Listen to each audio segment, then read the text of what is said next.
सड़क के नल के पास औरत सारे बहस कर रहे होते हैं। हवा में मटके उड़ रहे हैं। तुझसे पहले तो मैं आई। आहा, तुझसे पहले मैं आई। अरे रुको तुम, चूल्हे पे दाल पक रहा है, एक मटका पानी तो लेने दो। अरे तुम रुको, वहाँ झूले में मेरा बेटा रो रहा है। अरे निकलो, तुम्हारी कहानियाँ। चूल्हे पे दाल पक रहा है तो मैं क्या करूँ, और झूले में बच्चा रो रहा है तो मैं क्या करूँ। ऐसे उन दोनों औरतों को बगल में धकेलकर तीसरी औरत नल के पास आकर उसका मटका भर देती है। इतने में वही बगल में आमने सामने घरों में रहने वाले मंदाकिनी और मंगतायरू उनके अपने अपने मटके लेकर वहाँ आते हैं। एक दूसरे को देखते ही वो दोनों गुस्से से लाल हो जाते हैं। मंगतायरू और मंदाकिनी दोनों सास बहू हैं और दोनों एक ही घर में रहते थे। मंदाकिनी मंगतायरू से बहुत लड़कर उसके पति को मनाकर अपनी सास के घर से बाहर आ जाती है। दोनों का अतीत उनके सामने आता है। एक मटका पानी लाने के लिए इतना नाटक करती थी। जब भी कुछ काम बोलूं, यहाँ दुख रहा है, वहाँ दुख रहा है कहती थी। और अब देखो, मेम साहब सुबह ही उठकर मटका में पानी भरने नल के पास आ रही है।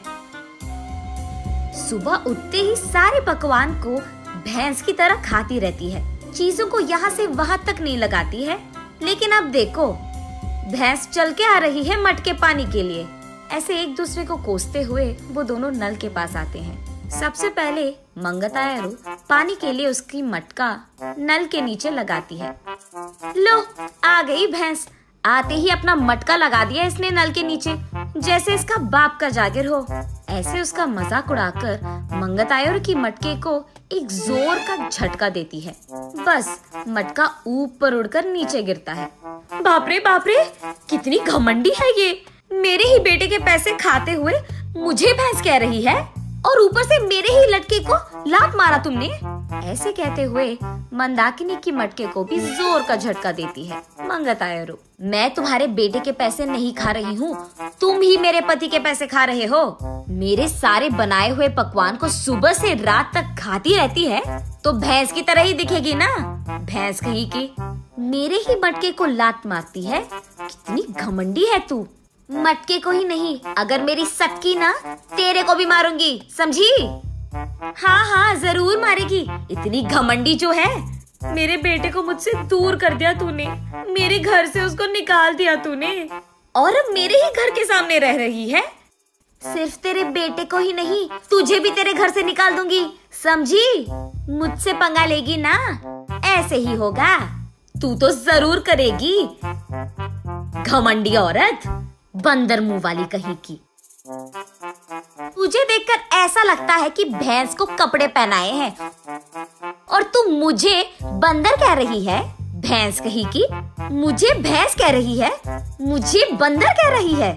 ऐसे वो दोनों एक दूसरे से लड़ते हुए एक दूसरे के बाल पकड़कर लड़ते लड़ते नल के बगल में मौजूद कीचड़ में गिर जाते हैं।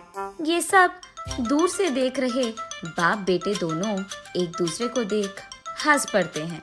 मंदाकिनी घर में सारा काम करते हुए रहती थी। उसे देख मंगतायरू, क्यों बहू, लगता है कि नल में ना पानी खत्म हो जाएगा, जाकर 2 मटके ले आ बेटी।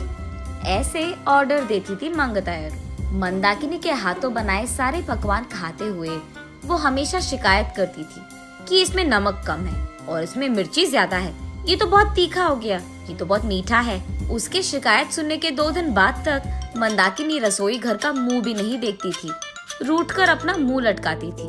तब चुपचाप मंगतायरू को ही सारे काम करना पड़ जाता था। जब मंदाकिनी सारा घर को साफ करके 2 मिनट लेट जाती थी, तब मंगतायरू, घर के सामने रंगोली कौन डालेगा, तेरा बाप। ऐसे वो दोनों हमेशा बहस करते हुए लड़ते थे।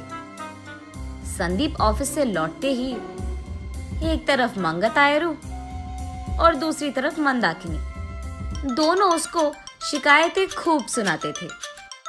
ना अपने बीवी को बोलता था और ना ही अपनी माँ से कह पाता। अपने आप में बहुत निराश हो जाता था संदीप। बहुत दिन देखने के बाद अब उसके पास ताकत नहीं था।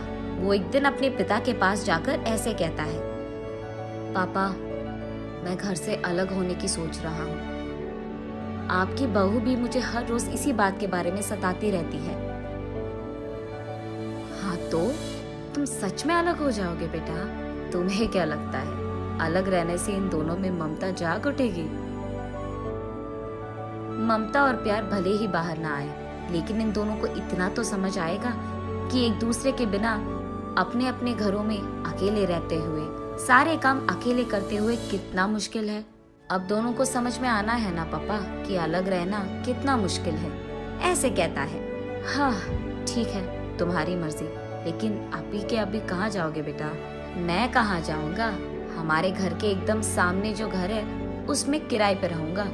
ऐसे बाप बेटे दोनों ऐसी योजना बनाते हैं जिनसे सास बहू अनजान है। इन दोनों को सबक सिखाना तो छोड़ो, एकदम पागलों की तरह लड़ रहे हैं ये दोनों। ऐसे कीचड़ में गिरे सास बहू को देख उनके चारों ओर मौजूद सारे गांव वाले जोर जोर से हंसते रहते हैं।